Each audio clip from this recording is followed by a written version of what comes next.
Hey y'all, welcome back to Neon's Movie Reviews. I'm Neon, this is my review channel. Today I'm talking about Michael Bay's The Rock, and before I dive into that though, just want to get this out of the way. If you enjoy my content, please give this video a like, really helps out the channel. Share the video if you can as well, that really helps out.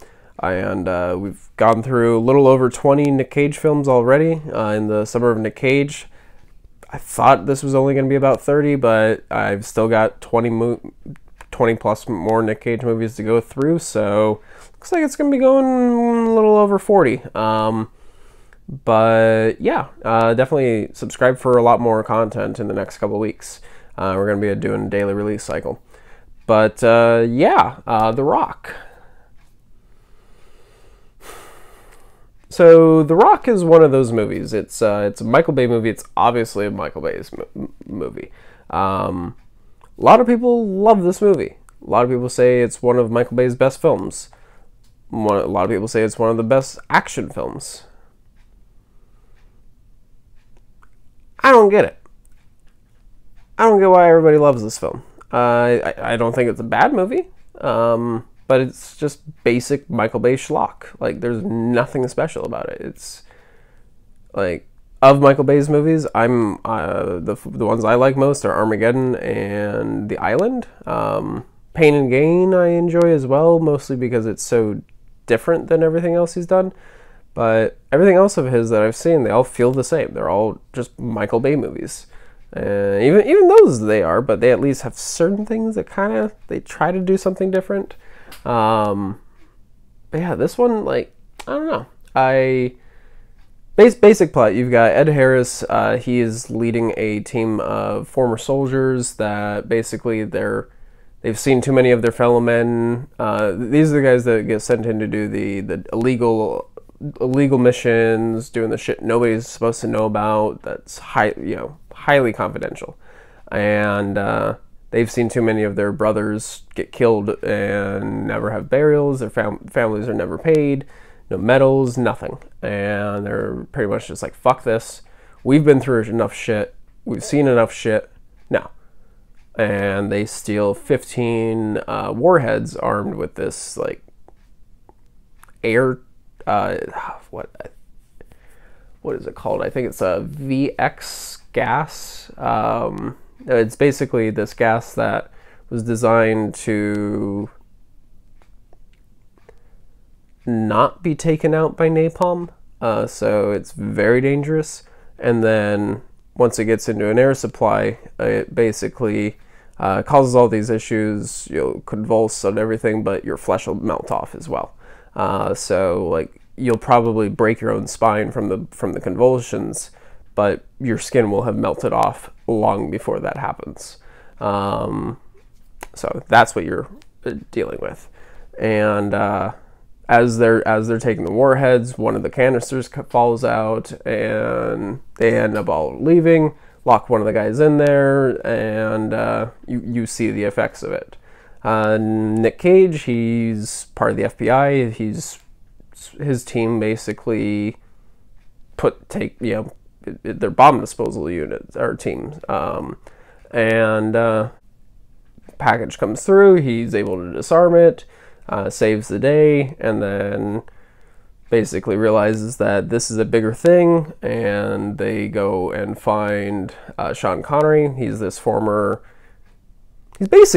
James Bond. If Sean Connery's James Bond was captured at the end of the last of his James Bond movies, if he was captured and has been in a American prison, locked away, key thrown away kind of situation ever since, that's the setup. That's what this is. That's probably the most interesting part of this movie. That and Ed Harris's like whole angle for what he's doing. So both of those characters are both very sympathetic, very interesting characters. And basically, feds are trying to work with him. He's trying to get away from them, and they end up forcing things to work. Michael Biehn and a bunch of his Marines are working on a team. They're trying to get to Alcatraz, which is where the soldiers have all held up. They've also like taken some They've taken some hostages. I think they have like 81 or 83. I know it's over 80, and I know it's an odd number. But yeah, they're basically threatening to shoot these into the air over San Francisco, killing 60, 70,000 people. And that's the setup. Nic Cage and the team have to get there, try to stop this, or at least disarm the bombs, prevent them from being able to fire where they're supposed to, and everything goes wrong. This is an older film. Don't feel I really need to worry too much about spoilers, but I am going to talk about some things in the end, so if you have not seen this movie and you don't want to hear spoilers, I'm about to give my rating, and then after that, I'm going to dive into that stuff, so this is your warning. But overall, I give this film a 6 out of 10. I enjoy it, but I'm not nostalgic for it. It's not a film that blows me away by any means. It's fun, serviceable entertainment. It's one of the better Michael Bay ones, but it's not one of the ones that I really enjoy. It just does show that there is talent behind Michael Bay, or there can be talent there. But yeah, so with the ending comes one of the more interesting aspects, and that's Ed Harris's demise.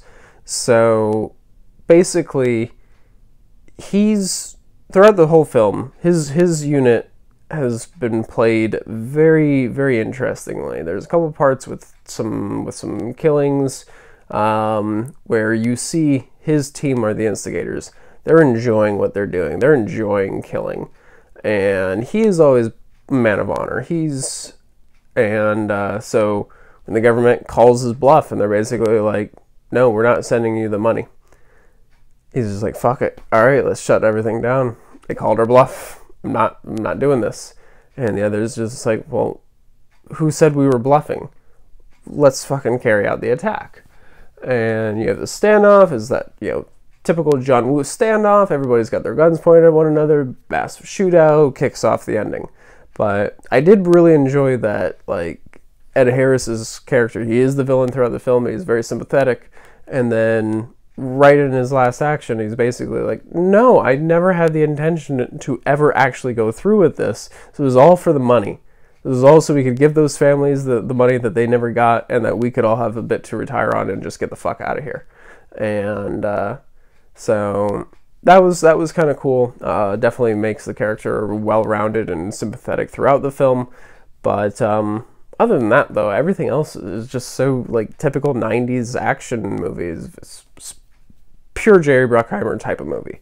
You really notice it with the music too. Like, you really notice it with the music.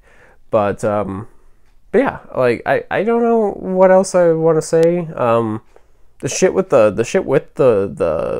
gas, though, when you see that shit melting the skin, or like even the suits that some of the characters are wearing, that shit's fucked up. That shit's intense.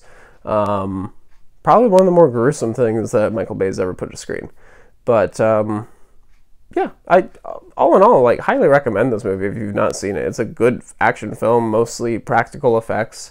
You get to see a lot of squibs, which is fun. Like, it's good old-fashioned action filmmaking, so it's appreciated. I just am not a huge Michael Bay fan, or Jerry Bruckheimer fan, so those are very glaring issues for me. But yeah, that's gonna wrap this up. Let me know what you thought of this movie. Is this one of those Michael Bay movies that you really enjoy? Let me know why. If not, let me know what Michael Bay movie you really do enjoy. But till then, tomorrow, got a bunch more content coming out throughout next week, and yeah, stay safe all.